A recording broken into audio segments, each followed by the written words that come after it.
implemented afterwards. Now, unfortunately, in my view, and this is my own personal interpretation, after 1916, the Labour leadership took a very different course. They stood aside from leadership of the national struggle, and I mean, obviously they did support it from the sideline, and sometimes quite strongly, but they did step back from it.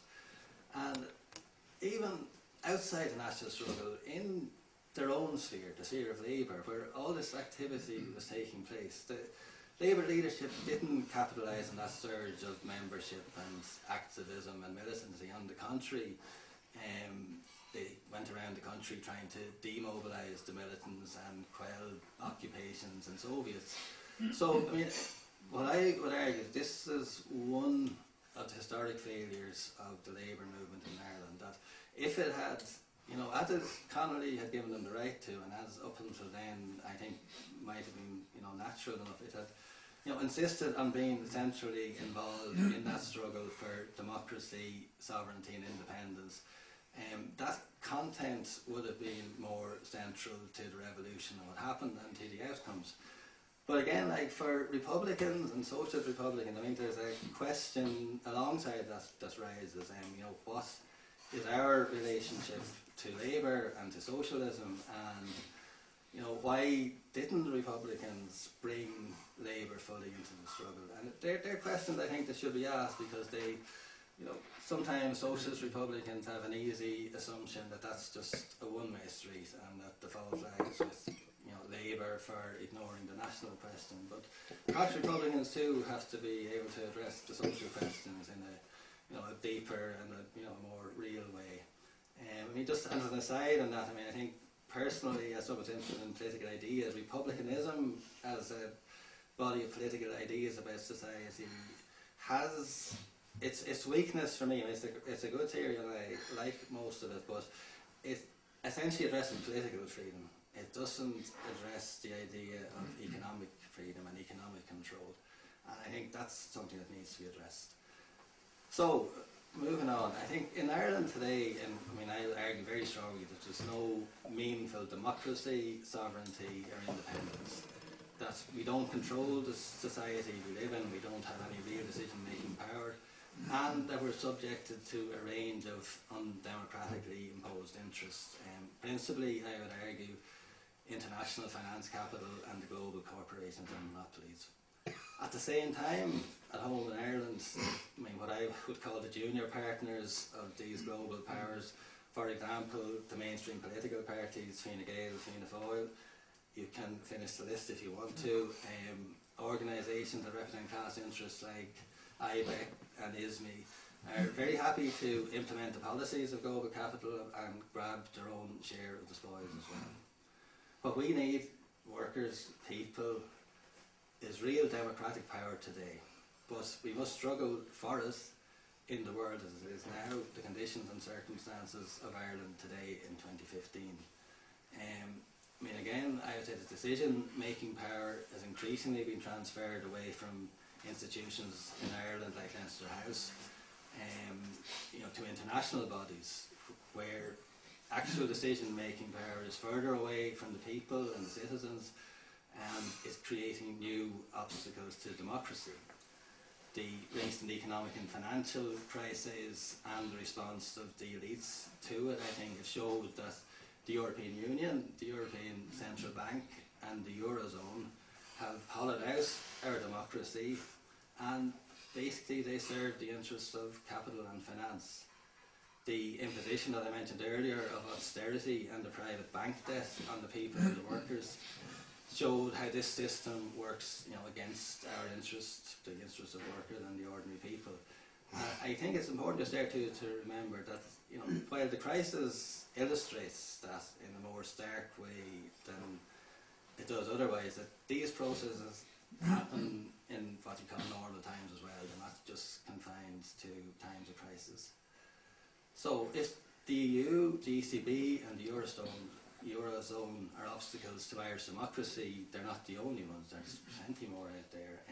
Just a few I would list, I think they're significant. US and British, what's called soft power now, economic, political and cultural partition and all that involves, the International Monetary Fund, NATO, and in spite of what we're told in various ways, we're constrained by that and linked to it through the Partnership for Peace, through the EU battle groups, and where I think our equipment has to be compatible with NATO and so on, and by active participation, declared participation of Irish soldiers in war zones like in Afghanistan currently.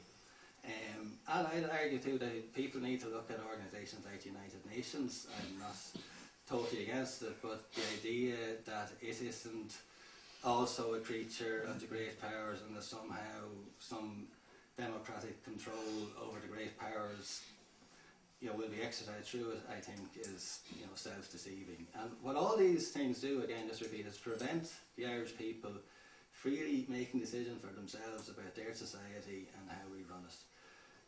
If I have time, I just wanted to say something about the transatlantic trade and investment partnership, just very quickly, because some of the people that I am close to are very involved in this. Now, the negotiations are still going on, and basically the goal is to further reduce democratic control over global capitalism.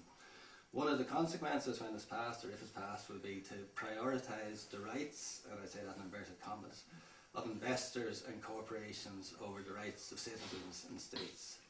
Already, without the TTIP, government policy is being impeded by capital. If one recent example, which is shocking in a lot of ways, is that big tobacco has been able to invoke property rights in courts to prevent health policy in countries like Ireland. When the government here moves to introduce plain packaging for cigarettes, the big tobacco threatened to go to court if they did, and they're doing it now. Even if they lose these cases, there have been some precedents, even under the law as it is, not that they lose, but even if the courts decide that the government can go ahead and implement the policy of plain packaging, in a lot of cases what's happened is that the courts have also decided that the property rights of the corporation has been infringed, and therefore that we must pay them huge compensation, monetary compensation. Which, I mean, again, it's just the antithesis of democracy, but this is the world we live in. So, as I say, the purpose of TPIP is to further reduce our ability to determine policy and to make democratic decisions. Taking back decision-making power to institutions in Ireland, of course, will not be sufficient in itself to either achieve proper democracy or to help us fulfil our goals. Well, on the one hand, we have no real decision-making power in the system of governance as it is established in Ireland today. On the other hand, if we expect that system and its institution and the political parties to implement substantial change or to represent our interests, I think that's flying in the face of experience. And it's ignoring the reality that those institutions and that system are designed to serve the interests of the elites and the capital, not the interests of the people. Again, I made a famous quotation from James Connolly, just a very short one, that illustrates that. Again, writing in 1914 in the Workers' Republic and talking about governments, he said, "Governments in capitalist society are but committees of the rich to manage the affairs of the capitalist class." I think that speaks for itself. So, alongside the return of decision-making power to Ireland, we know we'll have to struggle for real democratic powers for the people here at home as well. So, getting near to concluding this, for people, workers, people of Ireland today, solving our problems today depends on our ability to exercise real decision-making power over our own lives. I'll argue that's only possible in an independent, sovereign Irish democracy. This was the solution to their problems proposed by the revolutionaries in 1916, and unfortunately, I think 100 years on, we need to recommit to that struggle for democracy, sovereignty and independence. And drawing one of the lessons from what happened in the Irish Revolution and the outcomes of it, I think possibly the most important thing in some ways, it's essential that socialists, that workers, that real Republicans, that real Democrats get involved in that struggle and give leadership to it. I would argue that the failure to do so during the Irish Revolution meant that our interests were never prioritised or implemented then, and we must make sure that that doesn't happen again now. The last thing, just because more mentioned to me when we were talking on the phone, is about Corrib. I said I'm not an expert on it. I have supported it and things like that from afar. But I think like almost everything that happened here can be seen exactly through that prism. It's not the only way of looking at it, but you know, from basic decisions about whether the resources should be exploited at all, that should be a decision that we make. I mean, there's a huge campaign at the moment against the use of fossil fuels, that we already use so much fossil fuels that to continue burning what's left, the resources that are actually there, is the wrong thing. And I'm not going to arbitrate on that, but I'm just saying that's a decision that should be made democratically, not by force of outside. You know, how, where, all these things. Alongside that, you see all the resources kind of the state, which, you know, in the ideology of capitalism, serve the interests of the people, but I mean, as James Connolly is saying, as we're saying today, well, we know that's not true, are mobilised against you, the police, you know, which are supposed to be the servants, the media. I mean, again, I was saying to, I think, Ruan and Baby and the car on the way down, that like in the last 2 months, and I'm sitting in Dublin listening to my radio in the mornings, I heard, I think, 3 different ads from Shell about Corrib and how great it was. And I mean, and I think like, well, why are they doing this now? They already have everything they want, but I mean, they're still propagandizing us. So all I'm saying is this, when I say this way of looking at things, that the reason these things happen is because we don't have control. These other people have it, and we want to take it back. So that's what I have to say today.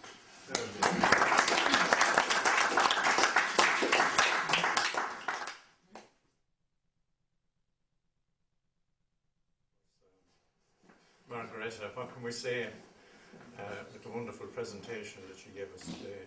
And I suppose the locals here know the big influence you've had in the place and in our campaign over the years. And so succinctly put, I think, myself from the point of view of James Connolly, again, and I mentioned it to you myself in Galway last week, that I've often seen and thought about it from Irish history that Pearse has been sort of blown up as the important individual, and so did the powers that be, of course, and the way they approached him, and of course they were only taking one aspect of his life, really, whereas Connolly was completely forgotten, and propaganda used against him from the very beginning, really, that he was a communist and he was a red, and etc., all that at the time. And I think it has left us very crippled as a people. And those that knew better and that knew exactly the contribution and what type of person he was, and above all his writings, that he had written it down. And what's written remains, thanks be to God. And the same with a lot of those leaders, that they were very intellectual people, but just weren't ordinary people. And I think another thing, I said, I don't mind saying it here, not that and it's a sort of my own personal opinion from Irish history,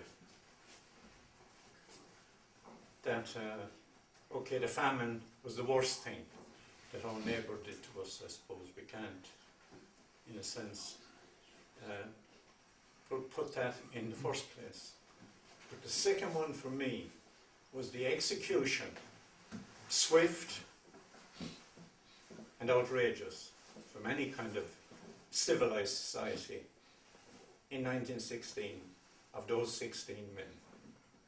And even at the moment, I know, probably some of you know that they're bringing out their biographies, and I've read a few of them, ones I didn't know very little about.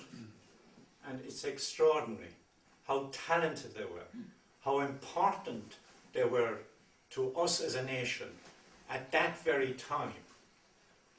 And I often think, you know, looking back at history of other European countries, we talk about a leader, and it came up here today, Parnell was mentioned, etc.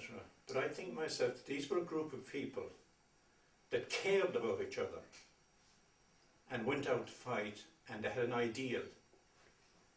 And they left us a legacy, and it has been, in a sense, forgotten about, really, their real legacy. over, and we need to take it back. And also, I can relate it all, particularly 1916, again from my point of view, my involvement in the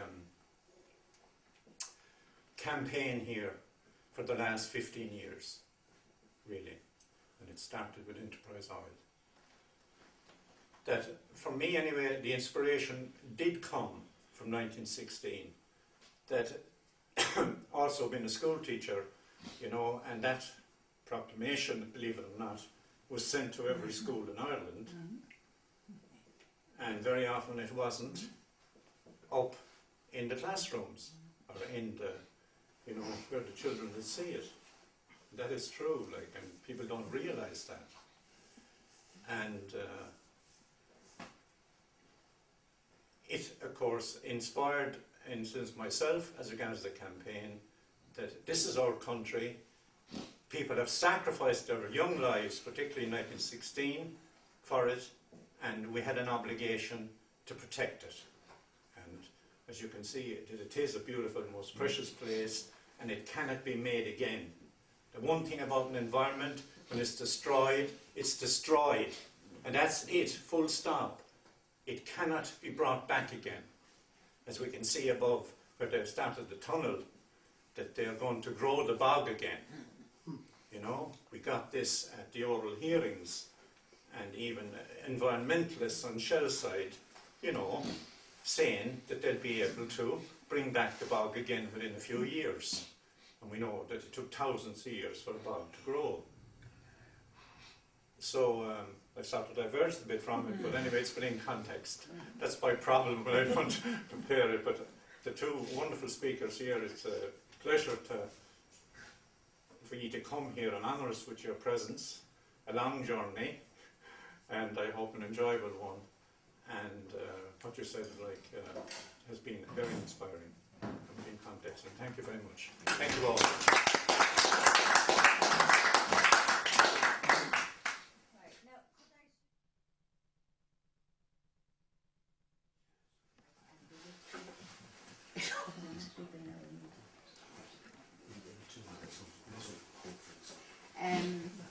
I'm back again, and this is quite extraneous, but I won't have an opportunity to talk to it again.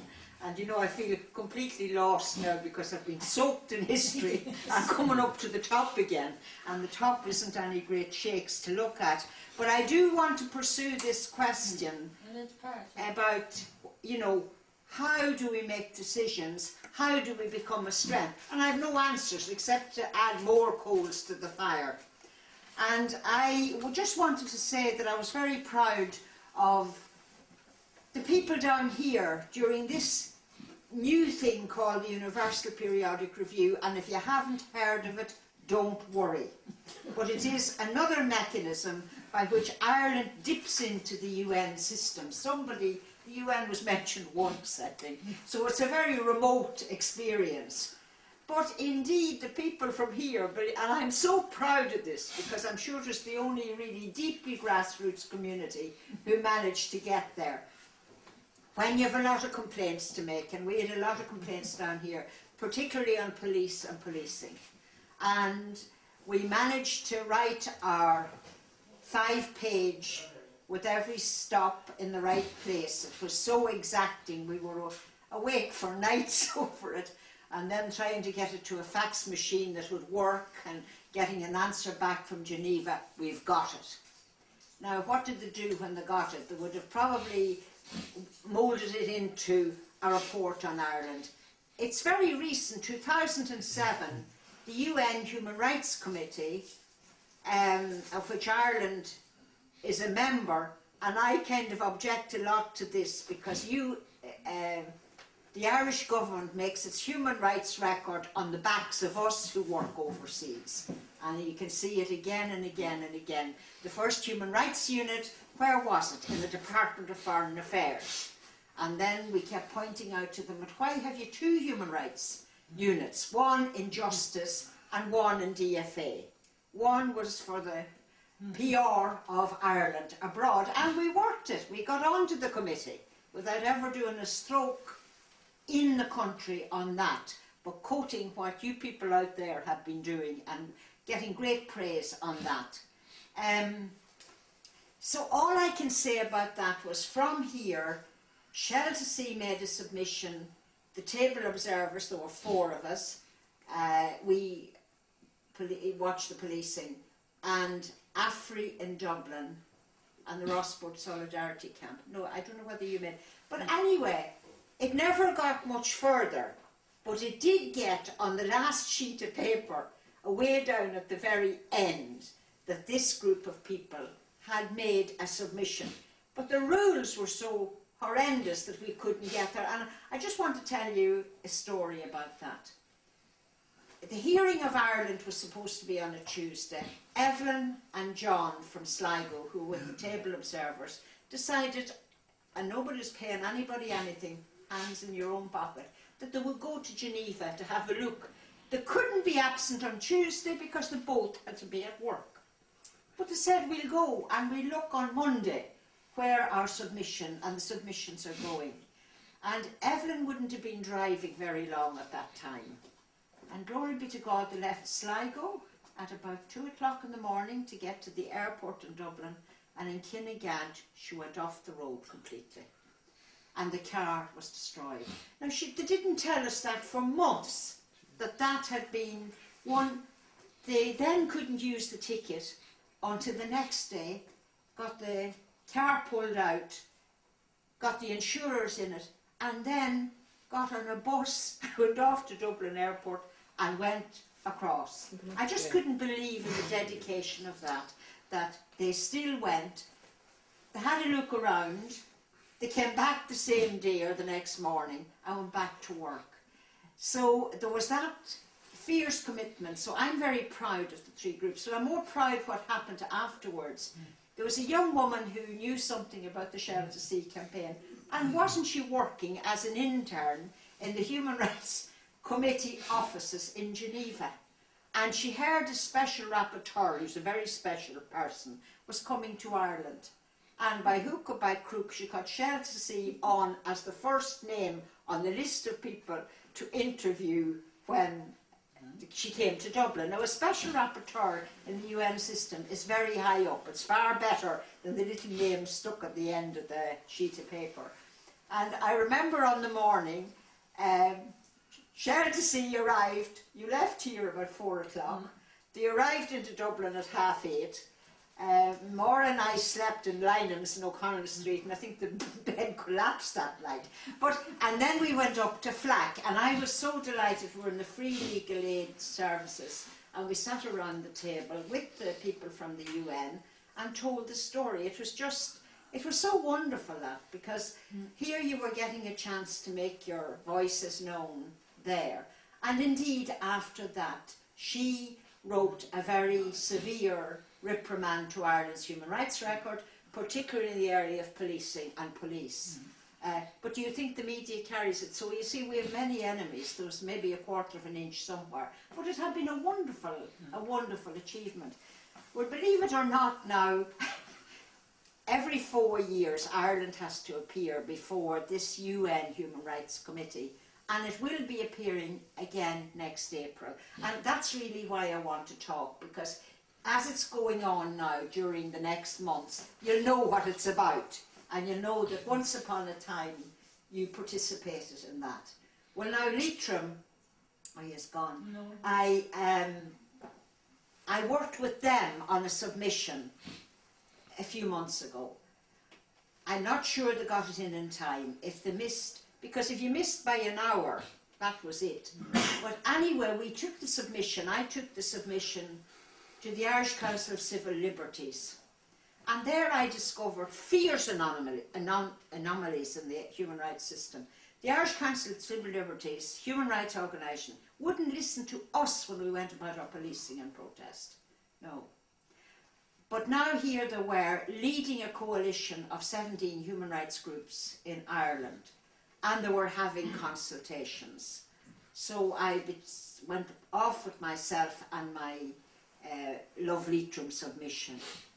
And I just have to say, I think it's the emphasis. There is nothing about environment, nothing about the issues we are concerned about operating at that level. I think it's maybe what you were trying to say as well. So we're losing out. Well, now the fracking people, the right to health has become a very big issue with them. And I've been to 3 hearings in the last 3 months. And the right to hearing with the NGOs related to that come up and talk. But it's all preventative and curative. Nothing about the environmental impact on health. So we as groups have to do something about that. We have to start shouting about the impact of a dangerous environment on the health of our people. I'm not saying they're going to pay much attention either, but it's there. The right to health is developing fast, and do you know, we make our own story, because the more you emphasise something, the more important it becomes. So I have 2 more things to say. This is a page from their report of the last meeting, and Margaretta will be delighted at this, because I said, what about additional issues that you didn't deal with the last time? Are they going to get any hearing at all? I said, I've brought a submission now, where does it go? And eventually they added an annex, which will be going to Brussels. And in the annex are the additional issues. And one of them is environmental rights / public health. And the second one is right to life and right to freedom from torture or other inhuman or degrading treatment or punishment. And it's all Shannon Watch. So we were the 2 least favourites to get anything at all recorded. And at least it's here as a page. The right to public health up here, which would have come from the Love Leitrim submission, and degrading and torture and all the rest of it come from Shannon Watch. Now, is it anything? Well, it's written down, and for me recording something is very important. I think somebody brought that up about writing. Was it you, Niall? You know, if something is not written, then how does anybody ever know about it in the future? So maybe you can pass that round. Now, just one more thing, and we can put that round. There were the public consultations, and they were our, you would have heard nothing about this, but these were the people from here who met the United Nations that time. Because I got interested in this generally, I betook myself to a meeting in Navan about this overland interconnector. Shocked, they were working on it for 8 years. But I was very surprised at their newspaper, and I thought this was the best thing I'd ever seen. And it talks about being gagged and silenced. It says, huge response to air grid connector for application to on board Planola. Over 1,600 submissions, but look what they did. They put it into their newspaper and put all the names of all the people that had submitted. And I just thought it was splendid. Pass that round again, it's on this side. Well, it's a very dramatic, and now I tell you, the Northern Standard, there's not many showy things in it, you know. And then the next week they put in the submission that was made, so that there's not a person now in Monaghan and in Meath and all these counties that don't know. So praise the Northern Standard for not being afraid to put in all this material. So it's a very good lesson in media use. So I think they were the 2 points that I really wanted to say. So next April, which is the Minister, who's the Minister of Justice, Fitzgerald, in the UN committee, she'll be sitting on a chair there, and she'll have about 17 officials from the Ministry of Justice, and there's one, I think, from the Department of Foreign Affairs. We've got them out of the way, and all around there. And the whole countries of the world, crooked as they are, will sit there and critique Ireland's records. Now, it's all a bit facile. I'm not terribly impressed by it.